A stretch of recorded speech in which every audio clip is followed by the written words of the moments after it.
Hello everyone, welcome back to my channel. आज की class में हम करने वाले हैं क्लास 9 इंग्लिश मोमेंट्स बुक का chapter Iswaran the storyteller के क्वेश्चन आंसर्स। तो चलिए फटाफट से इसके क्वेश्चन आंसर्स डिस्कस करते हैं without any delay. Question number 1 says in what way is Iswaran an asset to Mahendra. ठीक है, तो ईश्वरन किस तरह से महेंद्र के लिए एक एसेट था। एसेट मतलब समझते हो ना, valuable thing.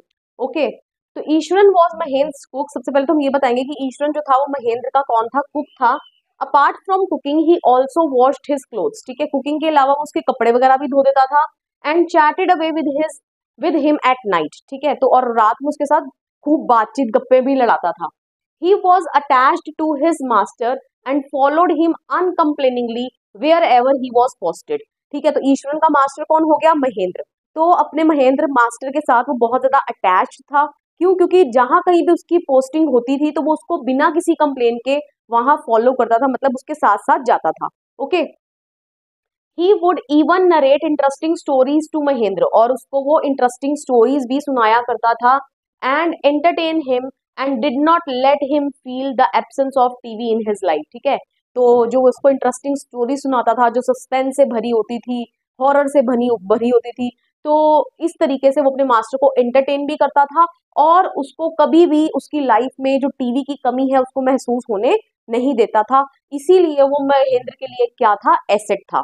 Okay, next question, how does Eswaran describe the uprooted tree on the highway. तो ईश्वरन जो अपरूटेड ट्री मतलब जो जड़ से उखड़ा हुआ पेड़ वो देखता है हाईवे पे, वो उसको किस तरीके से नरेट करता है उस इंसिडेंट को।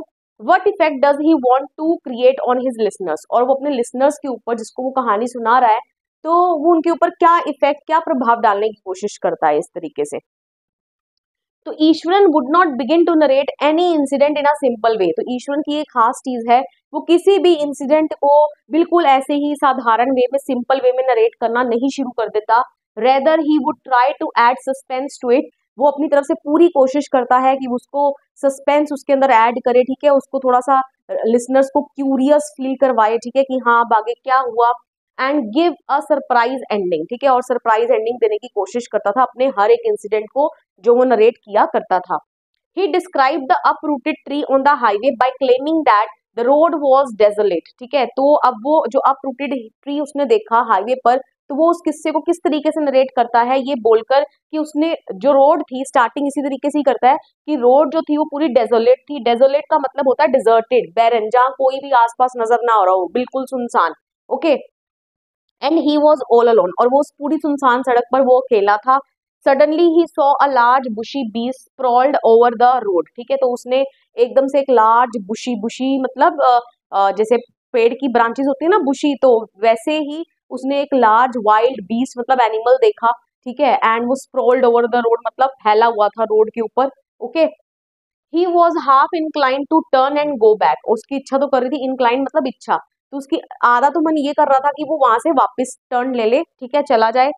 And but when he got closer, लेकिन जब वो पास में गया, he saw it was a fallen tree. लेकिन जब पास गया तो उसको क्या दिखा कि वो एक गिरा हुआ पेड़ था। He narrated in this manner to arise curiosity in the minds of listeners. ठीक है, तो वो इस तरीके से इसलिए स्टोरीज को नरेट करता था ताकि जो उसके लिसनर्स हैं उनके मन में एक क्यूरियोसिटी पैदा हो सके। क्यूरियोसिटी मतलब समझते हो ना, कि किसी चीज को जानने की इच्छा। ओके, तो this was the answer. Next question पर चलते हैं। Next question is how does he narrate the story of tusker. यहाँ पर ही होगा। Okay, how does he narrate the story of the tusker, does it appear to be plausible. ठीक है, ही यहाँ पर कौन है, ऑफ कोर्स कौन है, ईश्वरन, क्योंकि ईश्वरन कहानी सुनाता है। ठीक है, किसकी, एक एलिफेंट से रिलेटेड। तो क्या वो क्या कहानी थी, सबसे पहले तो ये जानते हैं, फिर इसके सेकंड पार्ट पर चलेंगे। He narrates the story of the tusker in an exaggerated way. Exaggerated way मतलब बहुत ही बढ़ा चढ़ाकर। Okay, he tells that a tusker escaped from the timber yard. तो क्या बोलता है कि एक बार एक टस्कर होता है, वो टिम्बर यार्ड मतलब जहाँ सारी लकड़ियां वगैरह का काम होता है। ठीक है, टिम्बर जैसे जंगलों में पेड़ काटते हैं तो जो बड़े बड़े लॉग्स निकलते हैं, ठीक है, उनको एलिफेंट्स अपनी ट्रंक में रोल करके फेंकते हैं ना लॉरीज पर। ठीक है, तो यहाँ कुछ वैसा ही सीन है। तो टस्कर जो है वो टिम्बर यार्ड से भाग जाता है and begin to roam about. ठीक है, उधर उधर घूमने लगता है। Stamping on bushes. ठीक है, स्टैम्पिंग मतलब क्या होता है, अपने पैर धर देना किसी चीज के ऊपर। तो बुशेस को वो कुचल रहा है, उनके ऊपर स्टैम्प कर रहा है। And breaking branches at will, will मतलब अपनी इच्छा से किसी काम को करना, तो क्या कर रहा है अपनी इच्छा से, ब्रेकिंग ब्रांचेस, ठीक है, पेड़ों की टहनियों को तोड़ते जा रहा है, okay. It reach the outskirts of the city, तो वो शहर के बाहरी इलाके पर पहुंच जाता है। Breaking the fences like matchsticks, ठीक है, तो वो दीवारें तोड़ते जा रहा है किसकी तरह, जैसे कि माचिस की तीलियां हो, ठीक है, कहने का मतलब उसके लिए दीवारों को तोड़ना गिराना इतना आसान था। Then it came into the main road, अब वो मेन रोड पर आ जाता है, and smashed all the stalls selling fruits mud pots and clothes, ठीक है, तो मेन रोड पर जितने भी स्टॉल्स हैं जो क्या बेच रहे हैं, फ्रूट्स मड पोट्स, ठीक है, मिट्टी के जो पोट्स हैं, एंड क्लोथ्स, तो उन सबको स्मैश मतलब कुचल देता है। It then entered a school ground, फिर वो एक स्कूल ग्राउंड में एंटर कर जाता है, कौन, वो हाथी tusker. Breaking through the brick wall, ठीक है, बिल्कुल जैसे हीरो की एंट्री होती है ना फिल्म में, ठीक है, दीवार तोड़ के हीरो आ जाता है, तो यहाँ पर दीवार तोड़ के कौन घुस गया है, हाथी, ठीक है, कहाँ पर, स्कूल ग्राउंड में। It granted and wondered about, granted मतलब वो जो हाथी अपनी आवाज निकालता है, ठीक है, जोर से, तो वो गुस्से में, तो वो अपनी आवाज निकालता है, एंड वेंडर्ड अबाउट इधर उधर घूम रहा है स्कूल ग्राउंड में, tearing down the volleyball net, ठीक है, तो वहां स्कूल ग्राउंड में वॉलीबॉल नेट लगा है, तो वो उसको भी क्या कर देता है, तोड़ देता है, ठीक है। Kicking and flattening the drum kept for water, ठीक है, और वहां पर ग्राउंड में ही एक पानी के लिए ड्रम रखा हुआ है जिसको वो किक कर देता है, और फ्लैट मतलब बिल्कुल चपटा प्लेन कर देता है उसको, ठीक है, दबाकर अपने पैरों के तले कुचल के। Teachers had climbed up to the terrace of the school building, और टीचर सारी कहाँ भाग जाती हैं डर के, स्कूल की छत के ऊपर। Iswaran tells that he was in junior class at that time, और ईश्वरन क्या बताता है कि उस वक्त, तो ये कहानी बेसिकली ईश्वरन ने सुनाई थी किसको, महेंद्र को, और महेंद्र किसको सुना रहा है, किसको, गणेश को, ओके, ये हमने चैप्टर में पढ़ा था, ओके। तो महेंद्र, ईश्वरन क्या बताता है महेंद्र को कि वो उस वक्त कौन सी क्लास में था, जूनियर क्लास का स्टूडेंट था, and was watching the whole drama from the rooftop, और वो भी अपने स्कूल की छत से सारा ड्रामा देख रहा था। He took a stick from one of the teachers, ठीक है, तो उसने एक टीचर्स के हाथ में से जो स्टिक थी, छड़ी थी, वो ले ली, and hit the elephant's third toe nail, और उसने एलिफेंट के थर्ड टो नेल पे, पैर के, ठीक है, तीसरी उंगली पर जाके उसको तेजी से मारा। द एलिफेंट शिवर्ड एंड कोलैप्स, और एलिफेंट एक सेकंड के लिए शिवरिंग मतलब होता है ना, कांप जाना, कांप उठना, कांप उठा, और कोलैप्स मतलब ढह ढेरी हो गया, कहने का मतलब बेहोश हो गया। अब ये तो स्टोरी थी, अब does it appear to be plausible, ठीक है, प्लॉजिबल का मतलब होता है बिलीवेबल, क्या आपको सुनने के बाद लग रहा है कि ये स्टोरी जो ईश्वरन ने सुनाई थी महेंद्र को, क्या ये स्टोरी बिलीवेबल लग रही है कि सच में ऐसा हुआ होगा। No, it does not appear to be plausible, बिल्कुल बिलीवेबल नहीं लग रही, क्यों, because it was next to impossible for a junior school going child to get control over a mad elephant, ठीक है, तो ये बिल्कुल इम्पॉसिबल सी चीज लग रही है कि एक जूनियर क्लास में पढ़ने वाला बच्चा एक मैड एलिफेंट को काबू कर ले, ठीक है, even when the adults were trying to save themselves, जबकि जो सारे अडल्ट्स हैं वो अपने आप को बचाने की कोशिश में लगे हुए हैं क्योंकि सब छतों पर भाग गए, ठीक है, तो ऐसा पॉसिबल नहीं लग रहा कि इसने इतने बड़े पागल हाथी के ऊपर काबू पा लिया होगा, okay.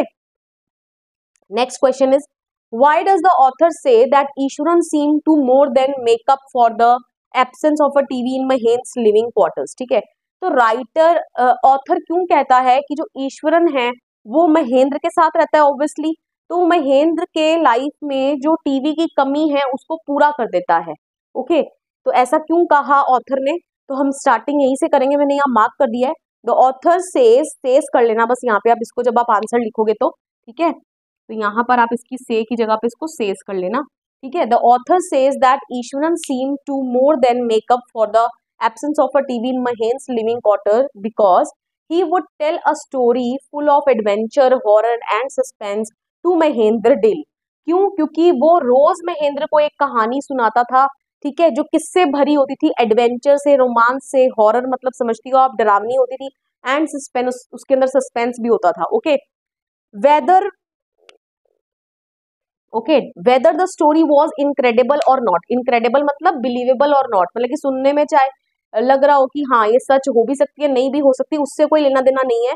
Mahendra enjoyed listening to it, ठीक है, महेंद्र को उसको उसकी स्टोरीज को सुनना बहुत पसंद था, because of the inimitable way in which it was told, ठीक है, इनिमिटेबल वे का मतलब होता है अनोखे ढंग से जिस तरीके से ईश्वरन का जो वे था कहानी को नरेट करने का, क्योंकि वो बीच में ड्रामा पूरी एक्टिंग करके दिखाता था, ठीक है, जिसको बोला गया है इनिमिटेबल वे।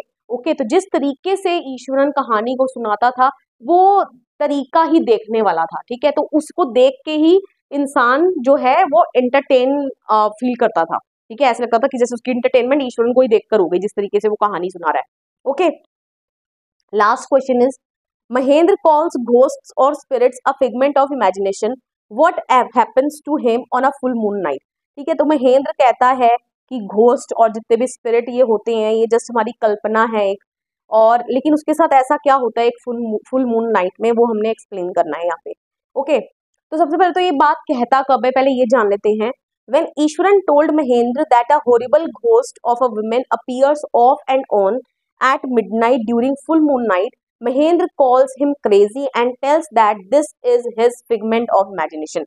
Okay, तो सबसे पहले जब ईश्वरन महेंद्र को बताता है कि एक औरत का घोस्ट जो देखने में बड़ा भयानक सा है, डरावना सा है, वो अपीयर होता है, ठीक है, ऑफ एंड ऑन मतलब दिखाई देगा फिर चला जाएगा, दिखाई देगा फिर चला जाएगा, ठीक है, और कब, मिडनाइट, आधी रात को, ड्यूरिंग फुल मून नाइट, पूर्णिमा की रात को दिखाई देता है। तो महेंद्र ईश्वरन को क्रेजी बोलता है, ठीक है, तुम्हारा दिमाग खराब हो गया, पागल हो गए तुम, and tell that this is his figment of imagination, और उसको क्या बोलता है कि ये तुम्हारा जस्ट एक क्या है, कल्पना है। Okay, but he was unaware that very soon he would get to see it, लेकिन वो जब उसने चीज बोली तब वो इस चीज से अनजान था कि बहुत जल्दी उसको वो भूत दिखने वाला है। Okay, one full moon night, अब क्या होता है, अब हम उस इंसिडेंट को एक्सप्लेन कर रहे हैं। One full moon night he was woken up from his sleep by a low moan, ठीक है, तो एक फुल मून नाइट को वो उसको उसकी खिड़की के बाहर जो है, मोन मतलब रोने भिलकने की आवाज आना, ठीक है, तो वो उस आवाज को सुनकर क्या हो गया, जग गया। Okay, at first he thought it to be a cat prowling around for a mouse, ठीक है, तो सबसे पहले तो उसको ये लगता है ये किसी बिल्ली वगैरह की आवाज होगी जो चूहे को पकड़ने के चक्कर में है। Okay, but the sound became more loud, लेकिन आवाज जो थी वो और ज्यादा तेज हो गई, and he could not resist himself from looking outside, और वो अपने आप को बाहर देखने से रोक नहीं पाया। ही saw a dark cloudy form clutching a bundle, और उसने बाहर एक डार्क क्लाउडी सी फॉर्म देखी, ठीक है, धुंधली धुंधली सी, जिसके हाथ में एक बंडल पकड़ा हुआ था। Okay, he broke into a cold sweat and fell back on the pillow painting. Okay, on है ये, तो वो उसके बिल्कुल पसीने छूट गए, ठीक है, बिल्कुल ठंडा पड़ गया, वो पसीने आ गए उसको, एंड वो गिर गया अपने पिलो के ऊपर पैंटिंग, पैंटिंग मतलब वो हाफने लगा। क्यों? क्योंकि ये जो था ये वही घोस्ट था जिसका डिस्क्रिप्शन ईश्वरन ने महेंद्र को दिया था कि वो जो लेडी का घोस्ट है वो कैसे लगता है, उसके ड्राई एंड मैटेड हेयर है, श्रिवल्ड फेस है उसका, और उसके हाथों में एक फीटस पकड़ा रहता है। ओके, तो ये बेसिकली जैसी डिस्क्रिप्शन ईश्वरन ने महेंद्र को दी थी तो बिल्कुल वैसा ही उसने एक डार्क क्लाउडी सी फॉर्म देख ली, ठीक है, हाथों में उसके बंडल पकड़ा हुआ है, तो इसका मतलब उसने वही घोस्ट देख लिया जो ईश्वरन ने उसको बताया था। Okay, so this was all about this chapters question answers. एक बार अगर आपने स्क्रीनशॉट लेना है, मैं बाहर हो जाती हूँ, आप इसके स्क्रीनशॉट ले लीजिए और अब आप इनको प्रिपेयर कर लीजिएगा। मुझे लगता है अब आपको सभी क्वेश्चन आंसर्स जो हैं एनसीईआरटी के वो क्लियर हो गए होंगे। वीडियो पसंद आया, वीडियो को लाइक करिए, शेयर करिए, कमेंट करके बताइए वीडियो आपको कैसा लगा, and please don't forget to subscribe my channel. मिलेंगे नेक्स्ट वीडियो में, टिल देन बाय बाय।